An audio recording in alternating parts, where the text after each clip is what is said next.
Hey guys, it's Hollie here for PlayStation Access. We're continuing Indie Week and we're going to be talking about the Joe Danger series. I'm with Sean, who is the founder, which you were very, very bashful about when we asked you off camera, what shall we call you? So you're the founder of the Hello Games. Yes. But you tell us a little about the studio itself, because we always want to know about the guys who make the games. Yeah, I mean, that's why I was a bit embarrassed, is because we're such a small little studio that, you know, you don't want to kind of oversell it too much. I used to be called like managing director, but then we were all directors because there was only 4 of us, and you'd meet somebody, 4 of us. you know, you'd meet somebody at like a party or something like that, and you'd be like, I'm the managing director, and that would sound good, and then you'd be like, I'm the creative director, that would sound good, I'm the tech director, that would sound good, I'm the art director, that would sound good, and then you'd be like, where's the rest of your company? You're like, this is us. So what are you manager of? So you guys made the amazing Joe Danger series, and like got Joe Danger 1, the original, and Joe Danger 2, the movie, are both coming to PlayStation Vita. Yes. So I think if no one's ever heard of Joe Danger, how would you describe it? Because it's quite something. It's a tough one to describe. It's basically a tiny little guy. Well, we imagine that he's tiny. He's a cute little guy. He's like a stunt bike rider. But he's kind of a terrible stunt bike rider. He constantly crashes and things like that. And your job is to take him from kind of this nobody to like a hero, basically, and draw in crowds and have people watch you do your stunts. And that's kind of the first game. And then the second game, the movie, which isn't a movie, but actually a game, is See what you where, did there. Yeah, which is incredibly confusing.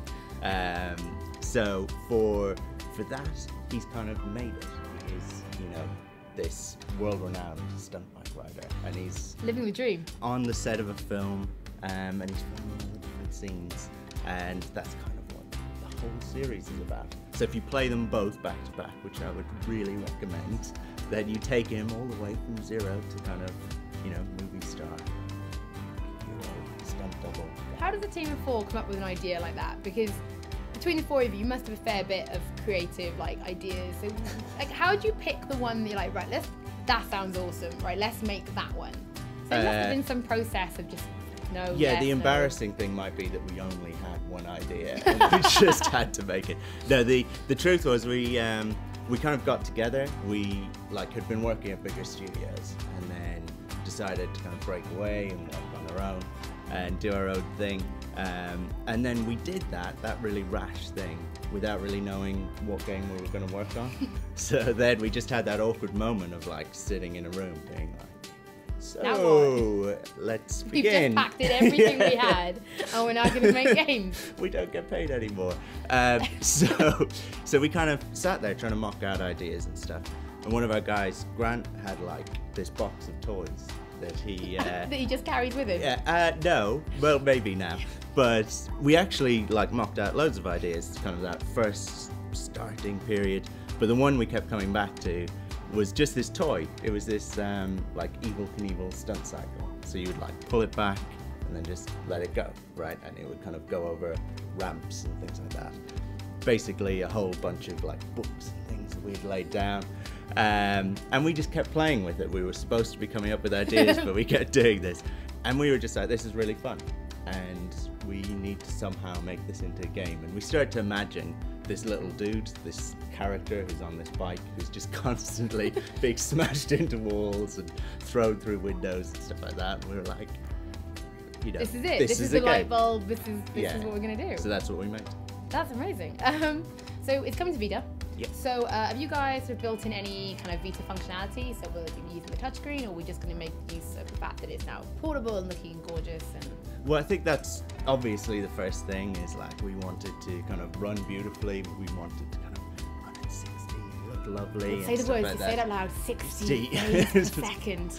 But it's so nice, and I think that's what's cool about the Vita, is that, you know, it's one of the few portables that can actually do those kind of things, right? And then it's got lovely controls, so we wanted to have that real console game in your hands, basically. But then on top of that, of course, I love just the touch controls, and we've got an in-game editor, and so we're going to use it for that. It's kind of worked out really well. It suits that really well, using it in the front end and things like that. And you do tricks and things in Joe Danger, and we've kind of done, because he's a stuntman, So we've kind of modeled that around the touch controls, and I think it works really nicely. Good. We've also got some stuff that I probably can't talk about, but maybe let's just say that there might be some other Sony characters. Ooh, pondering. Yes. Famous Sony characters. In the sidelines that might want to join the show. And I could just like, I'm going to be really careful about what I say. Yeah. No one wants to get in trouble. No, it looks absolutely amazing. So when can people get their hands on them on the Vita? So we've got Joe Danger and then Danger 2, the movie. Are they coming out at the same time, or are they going to be separate releases in different times of the year?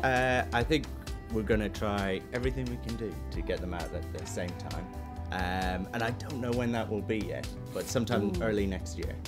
That's pretty good. That's pretty good. And then you guys planning anything else at the moment? So will be seeing a Joe Danger 3? Will he be returning? They're actually... Have you got more toys to play with in the office? Yeah, we have to go back to our toys because there will be no Joe Danger 3. This is the shocker, right? When we were making Joe Danger 2, we kind of said we want it to just be the kind of hot toy. He's here. Basically. He's Yeah, and that was really nice. It was really nice to work on it then because you thought everything. This is it. Yeah, and that kind of really spurred us on. But then when we finished, we were like, can't make it anymore. Now what do we have do? To do something else. God, we've got to pay the bills again. Where's the box of toys? So go get those toys. That sounds amazing. But thank you so much for your time. Yeah, so Joe Danger and Danger 2, the movie, are coming to PlayStation Vita. They're clearly going to be awesome because it's come from some man-childs who have basically played with toys and made games about them, because that's awesome. Yes, I'll go back to the other man-childs and we'll come up with some more ideas. That sounds like a great way to work. We could do it here. It's only out of toys everywhere. There you go. Thank you so much for your time. Thanks and you guys can stay tuned to the YouTube channels. We've got even more indie games coming up in our Indie Week.